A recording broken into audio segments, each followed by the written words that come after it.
Thank you very much, Theo. Thank you everyone so much for coming. And I really, I'd just love to start by taking a moment and all of us giving a huge thank you to Kip Anderson and Keegan Kuhn for creating these great movies. Yeah, it's really so enormously impactful. Madeline and I, Madeline, by the way, is the artist of the paintings you'll be seeing behind me as I'm speaking. She's my wonderful longtime vegan spouse. Let's give a hand to Madeline also. Thank you, Madeline.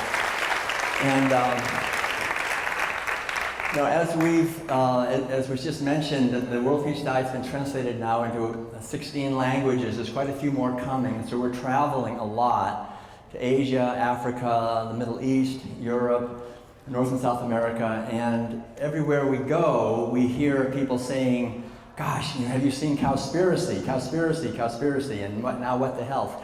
These movies are all over the world. They're making a huge impact all over Europe, China, Korea, every place we've been, Africa, we've seen Cowspiracy, especially making a huge impact. So it's really important, I think, to realize that, like Kip said, that these tools are touching people and giving an enormous boost to creating a society where peace and freedom and justice are actually possible. So I remember actually, there's a woman here, Anna Ferguson, actually, who's going to be speaking tomorrow, and I remember back in 2011, Anna and some other people in Cincinnati started creating the World Peace Jubilee, which was a vegan conference every year for quite a few years. And we would give a World Peace Diet training. And I remember 2011, this young guy from San Francisco came, and he was basically learning about veganism. It was Kip Anderson, and it's been so fantastic to see the enormous dedication, like you said, perseverance and collaboration and gratitude, really, that has manifested. I think so many people are grateful for the efforts that Kip has made and for this beautiful capacity he has to just tell his own story, which we can all relate to. And I think that's really an important key for all of us as activists, to get in touch with our own unique voice and let our own voice speak. Instead of telling people what they should do, and so forth, to speak about what we've discovered and how grateful we are that we have discovered this.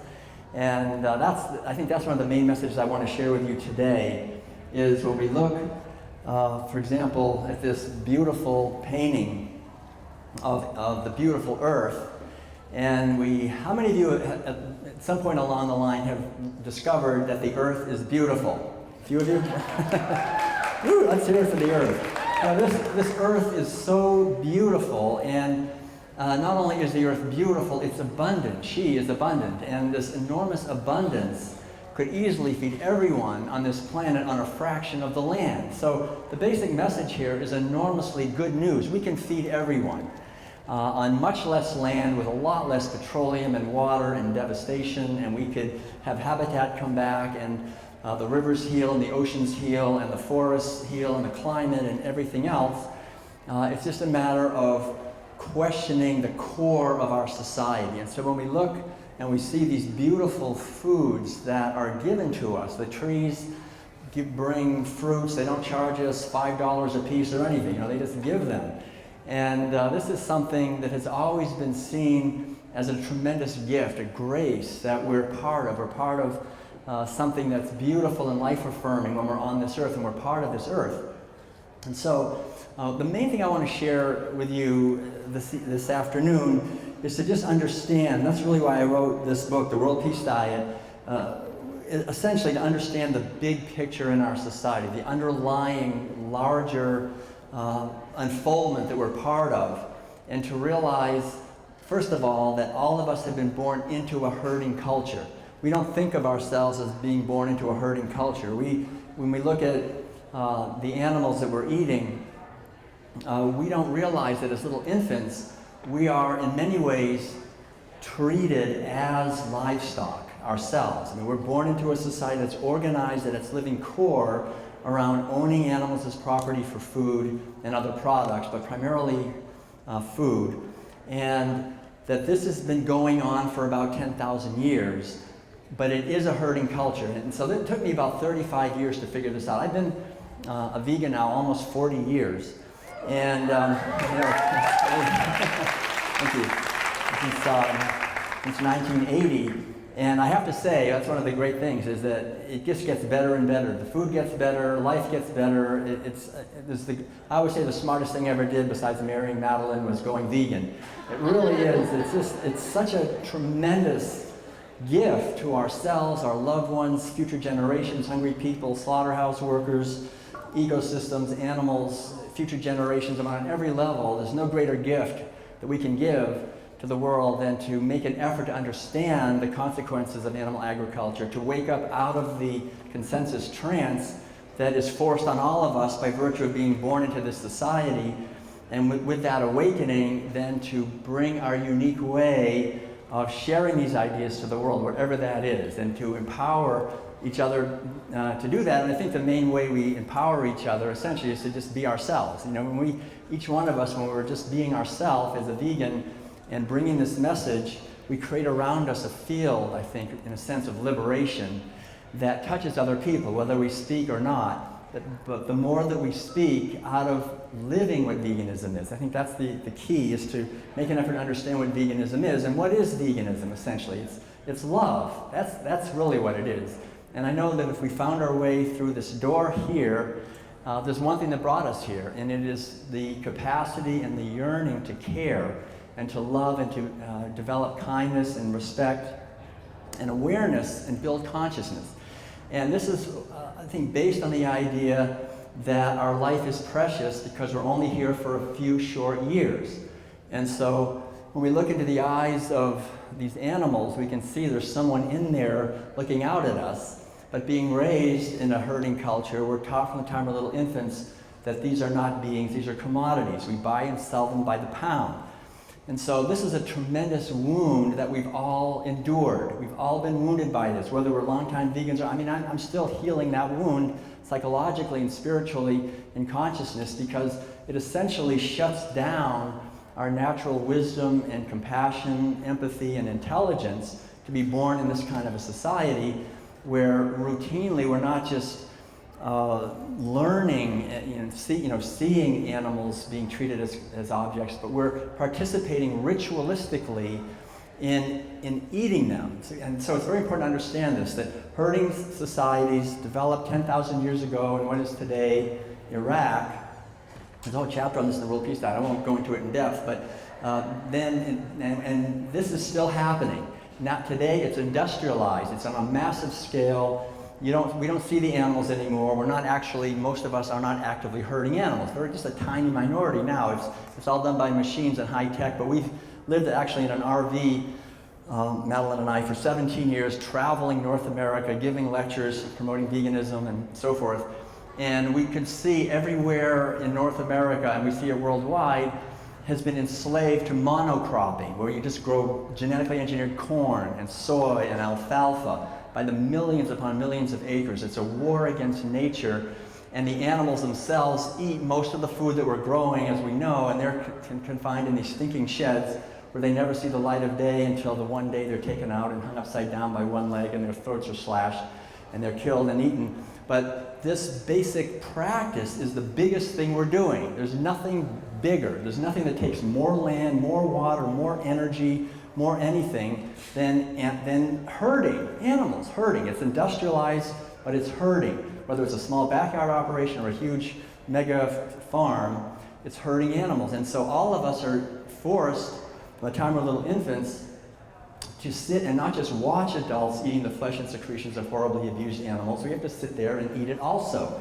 And these are people we trust completely, right? Our mothers and fathers and relatives and neighbors and our teachers and doctors and religious leaders. Everybody agrees. Every institution in our society agrees that animals are put here for us to eat. We're infinitely superior to them, and we have to do it to be healthy. So this basically is a ritual, and anthropologists understand essentially that every culture transmits its values from generation to generation. That's what cultures do. They transmit their values from generation to generation through rituals, essentially. Every culture has rituals, and the primary ritual in any society are when people eat food together. So when we're eating food, we're not just eating food, we're eating a whole set of attitudes. So it's very important for us to realize that the attitudes that we're eating when we're eating animal foods are more toxic than the actual foods themselves, which are very toxic. The foods are toxic, they're saturated fat, cholesterol, acidifying and inflammatory animal protein. I mean, that's toxic. And these foods concentrate toxins. They concentrate heavy metals and PCBs and dioxins and nuclear radiation and all kinds of hormones. They just make the pharmaceutical medical industry super wealthy. However, that's not even the worst part of it. We're eating the attitudes. What kind of attitudes are we actually eating when we sit down at the table from the time we're little infants and we're eating these meals? We're eating, number one, an attitude of disconnectedness. You have to understand this because this is something we're still healing. Even for me as a vegan all these years, I'm still working, I think, with these attitudes. The basic, there's many attitudes. I'll just give maybe 4 or 5 of them. One of them is disconnectedness. The underlying teaching of our society is don't make the connection. It's just bacon. Well, where did the bacon come from? I remember as a little kid, you know, I would come down to breakfast and my mother would say, we're having bacon this morning. And I was like, great. I was the first one there, always. All that fat, all that salt, yum, yum, yum. You know, I want to eat it. But you have to understand, you know, if my mother had said to me, we're having the flesh of an animal who was confined her entire life in a cage. She was banging her head against the bars, driven into insanity. And then finally they pulled her out and they hung her upside down and they cut her throat and she was screaming and now we're going to eat her flesh. I would have said, oh my gosh, I don't want to hear about it. You want me to eat that? Can I have some oatmeal or a banana or something else? You know, but we don't know what it is. And our parents are totally well-meaning. They want us to be healthy. My mother loved us. She wanted me to get plenty of protein and the dairy and all this stuff. So this is the underlying idea, is that every meal is teaching us to disconnect, to not look deeply, to not be conscious, not to be aware, to not make the connection between what's on our plate and what it took to get it onto our plate. And so when we learn that with food, the main ritual in our society, it transmits into everything. As a whole entire society, we learn to stay shallow, to not look deeply, not care deeply, not feel deeply, not listen deeply, not to go deeply into anything. We learn to trust the authorities, to just do what we're told. This is the basic teaching that we're getting, and we have to understand intelligence is the capacity to make connections. That's the definition of intelligence, the capacity to make relevant connections for any living system. So we have intelligence as individuals and as a society that is attacked by animal agriculture. It's reduced, it's eroded, and it's attacked and reduced. Not only intellectual intelligence, but empathetic or emotional, affective intelligence is reduced. We become desensitized by doing this over and over again, relentlessly and routinely, 3 times a day. Eating the flesh and secretions of abused animals erodes our natural intelligence as individuals and as a society. And so we see the consequences of this when we see that the massive amount of money that we have that we could use to bring healing to our world and to build institutions and ways of living that would be healthy, we use for making weapons and destroying ecosystems and so forth. So this destruction of intelligence and the capacity to make connections is a big wound. So the basic thing for us, I think, to understand is it's important for us to actively cultivate our capacity to make connections, to actively cultivate questioning authority. Especially when you think about dairy. You know, dairy is the secretion of a mother, and we're acting like we're little children. It's a ritual of infantilization. It's a ritual to keep everyone at the level of infants, because large corporations and financial institutions, governmental organizations thrive when people don't ask questions. Right? They can pretty much do what they want and rule and destroy. And the thing is, when people say that animal agriculture is not working, and Sailesh Rao talked about this, it isn't working. I mean, it's devastating to our physical health, to our psychological health, to our environmental health, to our cultural health, to our spiritual health. On every level, it's destroying us, but it does work very well for a tiny, wealthy elite that basically makes enormous profits on war, on environmental devastation, on disease, and so forth. That's where the money is. So we have to understand that on that level it's working, but the whole thing is based on creating a population that does not make connections. So first of all, it's about making connections. Number two is a fundamental mentality of learning to see beings as objects, as mere commodities, reducing beings to things. This is the fundamental thing. So what veganism is, again, it's not merely making connections, but it's cultivating our capacity, regrowing, in a sense, our capacity to see beings when we see beings. And it's nothing, really, in many ways, veganism is nothing to be proud of. It's not being any better than anyone. It's not being any special. It's simply coming home to our true nature and seeing beings when we see beings. And when we do that, we naturally have a sense of respect. We naturally have a sense of connecting. We naturally see the being and we see his or her connection with the entire ecosystem and with us. And we have to understand that animal agriculture at its foundation breaks that capacity that we have to see beings as beings and just see commodities, and we reduce them in the most barbaric way possible. We can't imagine anything. Can we imagine being looked at by a more powerful species that shows up here, for example, and they think we taste good, and they sell us by the pound, right? By the pound. I mean, how much you're worth is by how much you weigh. We would think, my gosh, these superior beings are really stupid. I mean, I can do yoga, doesn't that count? Or I can play the piano, or no, it doesn't matter. We're just going to eat you. We don't care about anything. We just see you as an odd piece of meat. So when we just see beings as pieces of meat that are bought and sold by the pound, this creates the whole foundation of a heartless economic system where all of us are seen as commodities. Everyone is a commodity. We're all reduced to commodities. I have to make a good resume and sell myself on the market like a commodity. I mean, and we treat each other as instruments because we're using every day we're eating meals where animals are reduced to mere instruments to be used for our own ends. How can we ever not create an economy and a political system that has the same foundation? So the whole idea we have to understand is that what veganism is, it's not veganism. It's our basic sanity rising up and waking up and seeing with eyes that see beings when we see beings and make basic connections and realize that our fundamental way of living has been hijacked, that we have been colonized, essentially. Our minds have been colonized by a toxic program that has been passed on from generation to generation by parents and teachers and so forth, whose minds were also colonized. And to awaken out of this is the greatest gift. It's not easy. I mean, if it was easy, or if we could do it just by rationality and logic, we wouldn't have to waste our time with all this. We could celebrate everybody, we'd go vegan. The thing is, we're not rational beings as human beings. We're not logical. We're basically tribal. We just want to be like everybody else. And this tribalism, I think, and the fear that comes at a very deep level from being different from other people is really the main obstacle to making a positive transformation. And so the good news is, the more people go vegan, the more people go vegan, right? It just snowballs because it becomes easier to be different. We have more restaurants, more options, and so that's why these films are so incredibly important, and everything we can do to plant seeds of the positive change in our own lives and in our society are so important.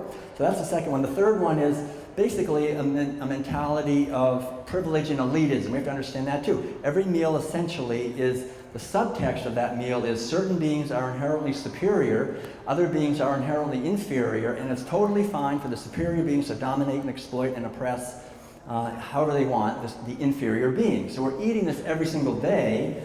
And this is the subtext of every meal. How can we then think we're going to create a society where peace and freedom and justice are happening?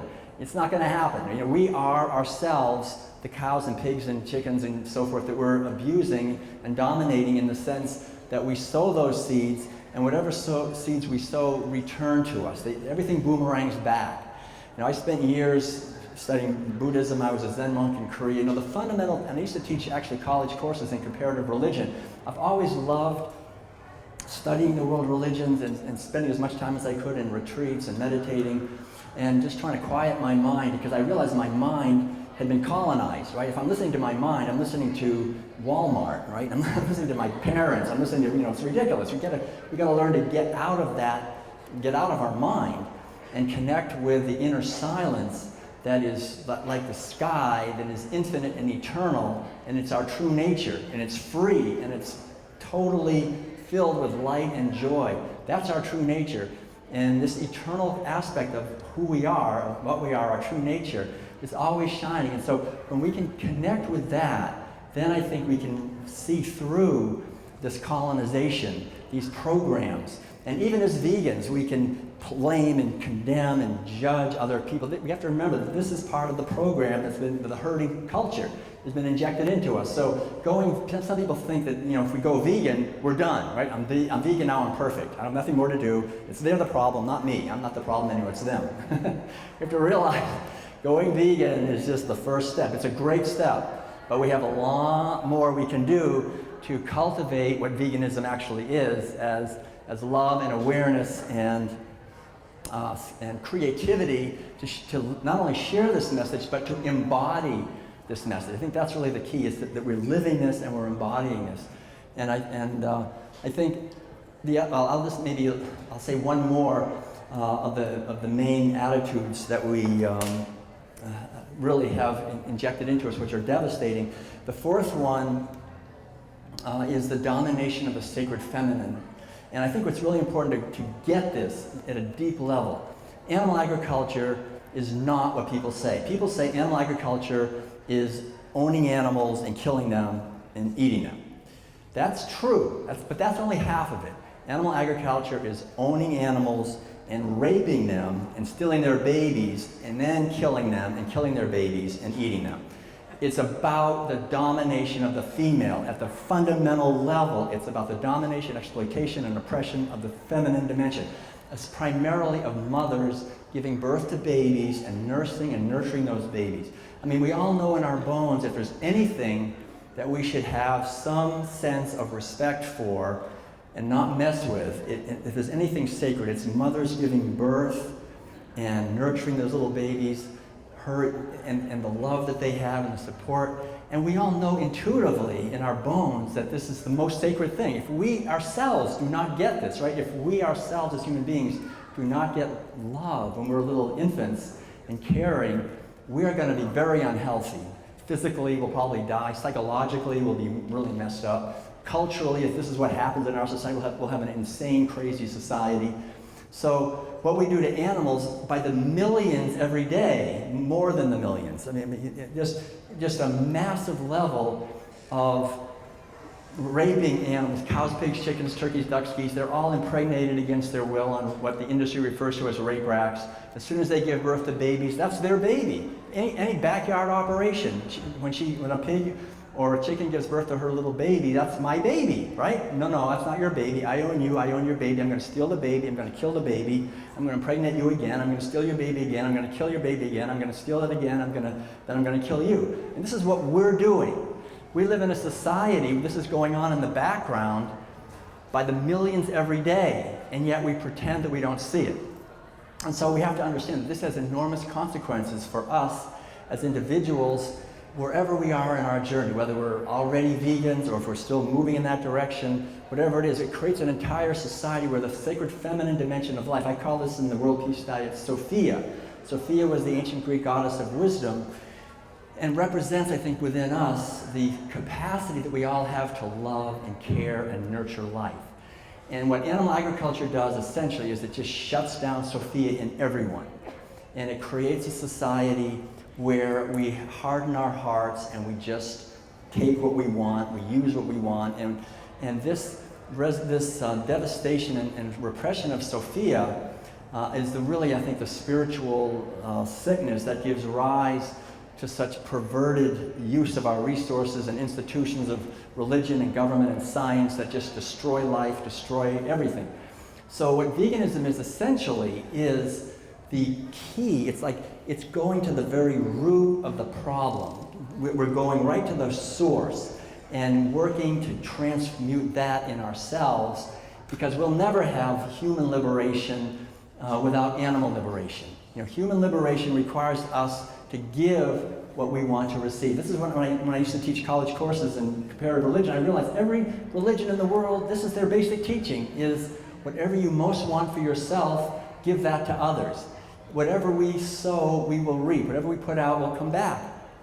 And so we have a situation where animals, which are these beautiful beings, we all know they have interests. I mean, anyone who has, how many of you have a dog or a cat or something? We know that these beings are beings, that they have interests that are to them as important to them as my interests are to me, and that we're called, therefore, to respect their interests. But we're raised in this culture where these interests are completely destroyed and not cared about at all. So this wounds, obviously doesn't just wound them and cause enormous suffering for the cows and pigs and chickens, but it all boomerangs back on us. And if you just look, I mean, it's amazing. No one had made, I have a sub-chapter in the World Peace Diet called As You Sow, So Shall You Reap. And every single problem that we have, that we read about in the newspapers and hear about on TV, whatever, we are inflicting that on animals. But no one makes that connection. We're taught not to make the connection. For example, most of the physical diseases that we're having, we're inflicting on animals. This whole obesity epidemic, that just doesn't seem to, no end in sight, right? It's just getting worse and worse. What do we do to billions of animals? We have huge teams of scientists and researchers that have nothing else to do with their time than to try to figure out how to maximize weight gain in cows and pigs and chickens and other factory farm fishes and these animals with lighting schedules and feeding schedules and breeding schedules to just make them as fat as possible. Chickens, now they've got fattened up and ready to be slaughtered in just 38 days. I mean, this is so perverse, but as we sow, so shall we reap. So we get this obesity epidemic, right? And same thing with the other. Osteoporosis is another huge example. These poor dairy cows who are very often downers because their bones break, because they've had so much milk sucked out of them, so much calcium and magnesium and other minerals sucked out of their bodies that their bones are they're completely filled with osteoporosis. And we get an osteoporosis epidemic, right? The more we eat dairy, the greater the osteoporosis. Cancer is another thing. We force these poor animals to live in extremely toxic environments, eating incredibly toxic food. They're all getting cancer. And what do we get? We get a cancer industry, right? That's making millions of dollars. Think of how we break down their families, and we find that our families get broken up. So the whole idea is to understand that we have in our hands, these animals are in our hands, and we can let them be free, we can let them live their lives, and then we will have the foundation for that to happen to us, or we can crush them and destroy them. And the thing to understand, I think, really is that no one, when we go out of here and we see people actually taking out their wallets, and I think somebody mentioned this, but when I take out my wallet, this is the voting booth, right? These votes are always counted. And so if I pay, whatever I'm paying for, if I'm paying for meat, dairy products, and eggs, I'm paying for someone somewhere to stab an animal, to impregnate an animal against her will, to kill her baby, and so forth. We're paying for that. We don't just pay for it, we turn around and then we eat it, right? And we feed it to our children. And so it builds the very cells of this beautiful physical body. It's our only expression of life on this planet is our physical body. We're building it with bricks, this beautiful tower that we have of bricks of cruelty and misery and violence and disconnectedness. So we have to understand that this underlying practice that we're all essentially forced to engage in is not only causing enormous suffering to these animals, but it's boomeranging back on us. And yet we're taught not to see this. This is the big shadow. Carl Jung talked about the shadow archetype. We all understand this. It's what we are, but which we don't want to see, right? And the irony is that a small shadow is relatively easy to see, but when it's really big, it's invisible. And what do we do with a shadow? We do two things. One is we just repress our consciousness so we can't see it. And then the second thing we do is we project it on someone else, right? So here we are, we're good, kind, loving people. We like a good steak, we like a good milkshake and cheeseburger, but there are these really terrible people over there who are very violent and abusive, and we've got to build a lot of weapons and make sure we take care of them. So this violence that we repress comes out as violent movies, violent music, war systems, on a massive scale, and the whole thing is covered up by the mass media. And I understand this very clearly. My father, when I was born into actually a newspaper family, my father owned a whole chain of newspapers. He owned one newspaper when I was born, and when I was born, they did a special edition. Heir to the Beacon is born. I was supposed to take this whole thing over. And but by the time I was in college, he had like 13 newspapers, right? It was a big, kind of a mini empire outside Boston, Massachusetts.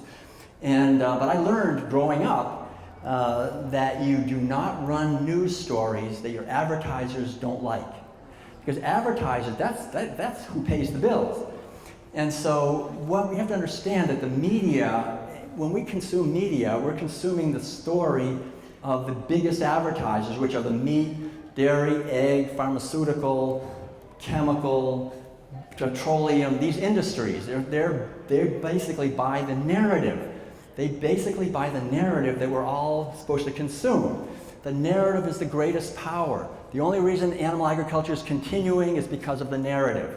The narrative that they don't have a soul, they're inferior, you got to eat them, you're going to not get enough protein, that narrative. So what veganism is essentially is changing the narrative, that we can celebrate our lives without harming animals, that we can live on much less land, that we can feed everyone on a fraction of the land. I mean, this is an enormously transformational narrative. And of course, the mass media, which is getting all of its money from these advertisers for pharmaceutical, medical industry, and so forth, is afraid of this narrative. They'll do whatever they can to stop this narrative. So the whole idea, I think, is to just, if we want to be effective advocates, we have to understand the big picture. And that'll give us confidence. I'm so grateful that I was able to get in on this early on, back in the 70s, and learn and then do research and find out what's happening, what's really the underlying structure of our society, and that's really why I wrote the World Peace Diet, and I've been so delighted to see that it's still a very popular book and still being translated into a lot more languages. I think we have about 5 or 6 more coming in the next half a year, all over the world, because it shows the foundation of our society, that it's a herding culture. And if you go back, just briefly, I just want to mention the history, just to see this, like 10,000 years ago, there was no herding of animals, right? There were people hunting animals, but when we started herding animals, owning them as property for food, that created a total change in our society, and it was a revolution that took a long time. It took about 4,000 or 5,000 years. Very gradually, it started in what is today Iraq, and about 5 things happened. When people started owning animals as property for food, then it was a small step to just basically seeing all animals as inferior to us. Because once we own somebody as an object, we see this with human slavery, that whoever we own and we harm, then we have to reduce their status, right? So now animals before that were powerful and respected, but once we own them, they became just, you can't say anything worse to someone than call them a pig or a turkey or a chicken, right? So we reduce their status, and then we reduce the status of all the animals. Now the other animals are pests. They might interfere with our property. Then the second thing we did, besides reducing the status of animals and nature, because now we're owning as property animals and nature, we created for the first time on planet Earth a wealthy elite class. The very first wealthy elite class were the herders, the ranchers. And you can see this. I used to teach college courses on the Epic of Gilgamesh, the Iliad, the Odyssey, these ancient Old Testament writings and so forth.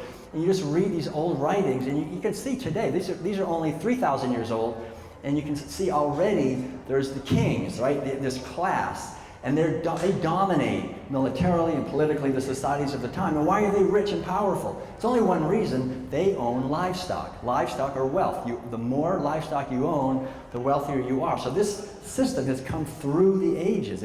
We're still in the same society today. Oh, there's a wealthy elite class that's wealthy because it owns capital. The word capita is the old Latin word that means head, as in head of sheep and goats and cows. So this capitalist system, where the wealthy elite owns the means of producing wealth, which was livestock, is running everything. Then they created 2 more institutions that had never been on planet Earth before. One was war. The ancient, actually Sanskrit word, gavya, means the desire for more cows. That's the first word we know of on planet Earth for war. So we have the arising of this horrific institution of masses of people killing each other over livestock, over wealth.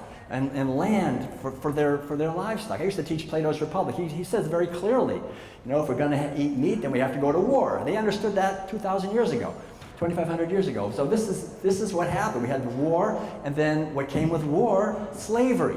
Whoever lost the war The animals became the property of the victors, and then the people became the property of the victors. And I've noticed in my research, and it's sobering, that everything we've done to animals, sooner or later, we've done to each other. And this ownership of them became human slavery. And we have to understand that human slavery, again, is still rampant in our world today because we're still enslaving animals. We're never going to solve the human slavery problem until we actually go to the root, which is animal agriculture. And war, we're never going to stop either until we go to the root, which is animal agriculture. And so the other thing that animal agriculture brought, besides war and slavery and a wealthy elite class and the reduction of animals, was women now are looked at as mere breeders, right? The whole idea, as I said, in animal agriculture is the female is just a breeder. You just use her, you just impregnate her, get what you want, give me some sons, give me some pleasure. And so women's status was just crushed. By the time the historic period emerged, women are bought and sold like cows and other animals because they're just property. And so that's what animal agriculture does. It creates a patriarchal, violent society based on dominating animals and women and nature.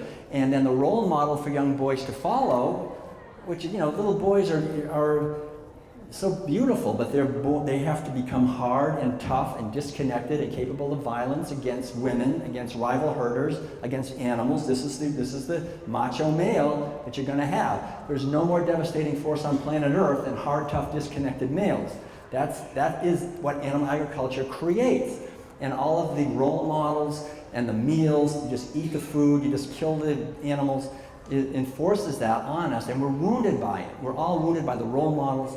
And so the arising of a very patriarchal, warlike society in the Eastern Mediterranean spread actually historically into Central Asia, to the Northern Mediterranean, to Europe. When they came over here, they didn't just come by themselves, right? They brought their what the Indians called the slave animals with them, and this whole mentality, and it's still spreading. We just got back from Africa and Asia. You could see it everywhere. McDonald's, Kentucky Fried Chicken, Burger King, Cargill, Monsanto, all these gigantic corporations and financial institutions, the IMF, the World Bank, it's spreading everywhere. I call it the military, industrial, meat, medical, pharmaceutical, media, banking complex. Right? You have this complex, and it does very well to line the pockets of a tiny, wealthy elite, but it's devastating. I mean, it's really tragic to see what's happening in the other parts of the world, like in Africa, to see how lions and zebras and giraffes and elephants, their populations are being wiped out now. Why? Because people Kentucky Fried Chicken's moving in,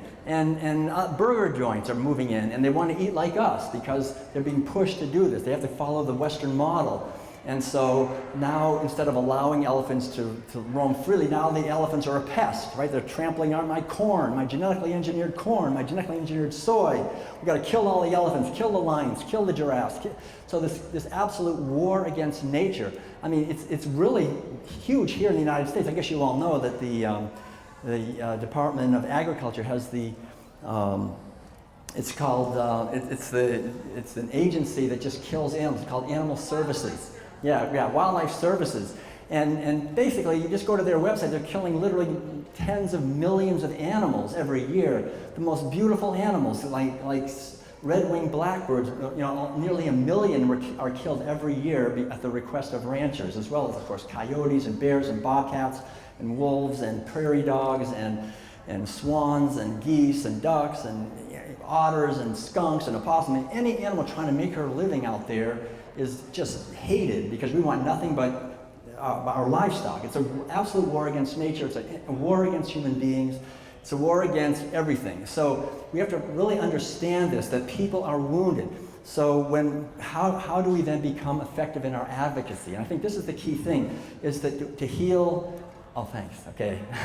Only 5 more minutes. So I'll just say that I think the key to being effective in our advocacy is really, in many ways, to do what Kip did. I think that example of first learning, do the education, like Earthling Ed was also talking about, and Silesh, everyone, find out, understand this at a deep level, but then also don't just stop there. Work on our own consciousness. Realize we have been wounded by this. Our relationships. I talk about in the World Peace Diet in the new version a little bit about the 3 stages we go through. When we first become, we're in a sort of pre-vegan stage, right? We're eating animal foods and so forth, and then we move into a vegan stage, And so now it's like this big thing. Okay, now I'm a vegan.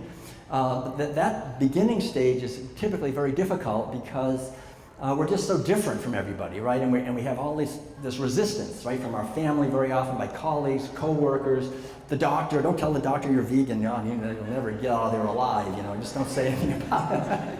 That's one of the things I've been very successful. I haven't been to a doctor in basically 40 years. I just stayed out of the whole system. That's one of the great things. Just don't even go there. Just don't even go. Yeah, really. I haven't had health insurance or anything.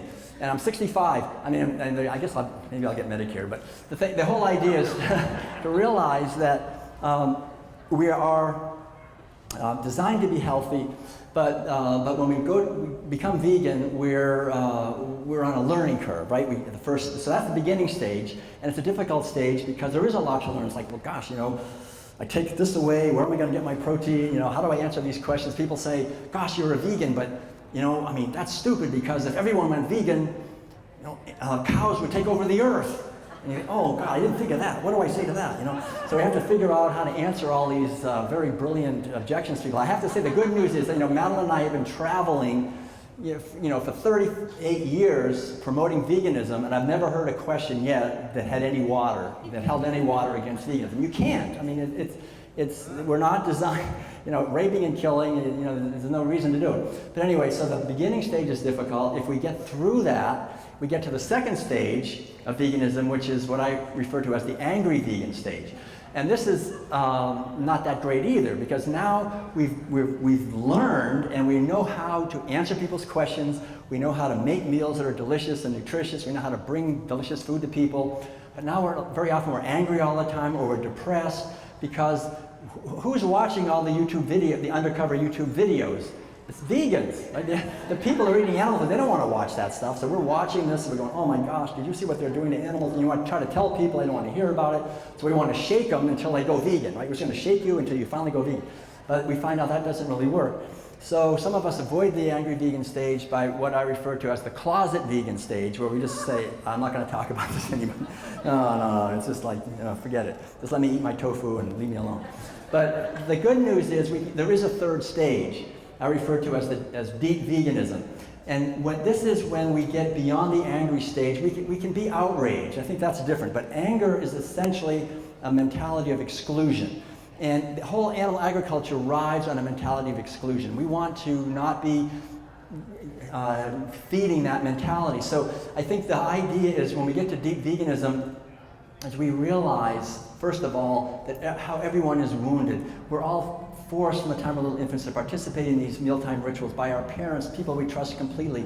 So when we go outside, we see people eating animal food, just remember the power of community. The only reason anyone eats animal foods is because of the communities we're raised in. So instead, if someone's eating animal foods, they're already wounded. There's no reason in kicking them some more, they're already hurt. So to try to bring love to the situation and understanding, and the best way to do that, I think, is to embody what veganism is as kindness and caring, not only for animals, but for the human animals around us, and share our own story, like in Cowspiracy, like in What the Health. So some people say, well, what would you say? I think if you only have like 1 minute or 30 seconds and you're on the elevator or something, the basic essence of it is this: I'm so grateful that I discovered that the only reason I was eating animal foods all those years, that I was doing it, was because I was just following orders. And now I realize those orders were not in my best interest. I'm not doing it anymore, and it's fantastic. Just say that and then let go. The basic idea is we just tell our story, and when we do that with love and respect for others, we plant a depth charge in their consciousness. It's like that seed. Because when we leave here, we have to realize that's true. No one eats animal foods because of their own free choice. Everybody who's eating animal foods is only doing it for one reason. That one reason is they're following orders. They're just following orders that were injected by such powerful people, ritualistically, so strongly, that they can't stop. They don't get up in the morning and think, I just want to cause a chicken to suffer, so I'm going to go to Kentucky Fried Chicken and cause some suffering. They don't think that. They think, gosh, I got to get to work. I got to quickly buy something so I can eat. And so, but they're unconscious because that's what's been forced. So deep veganism is understanding this deeper structure of our society and then realizing that, as we keep hearing, which is so true, love will triumph. Love is triumphing. Love is vegan. Veganism is love and caring and freedom and liberation. and respect and kindness and mercy and tenderness and gentleness, and it is our true nature. And so we all only have a few years here. We just have a few years. This is something I think is so important, at least for me, to remember every morning when I wake up. I'm just cultivate very first thought is gratitude and appreciation for another day to do something to help shine the light of kindness and caring in the world. All of us can do something, and this life goes by quickly. And I read an interview with a woman. She's the oldest living person on the planet. She's 118 years old. They said, "What's it like being 118 years old?" She said, "Boy, it sure went by awful fast." So really, our life will go by very quickly. All of us will be at that moment when we're leaving our body. And at that moment, we will look at our life from the point of view of how did we live? And did we use every moment, every day as best we could to be a force for healing, a force for love and awareness for all living beings, to embody veganism and create artifacts, movies, videos, cooking classes, anything, whatever we can think of, communities. There's so many different possibilities, writings and music and art and so forth. And as we do that, I think we create an opportunity for these beautiful little otters to smile and realize that the world is being healed. Human beings can destroy everything, but as we've heard earlier, we can also be a force for love and kindness here on this beautiful planet. So it's really about waking up. And so I want to just thank all of you, because I know if you found your way here, it's time for me to stop, that you're on the same path.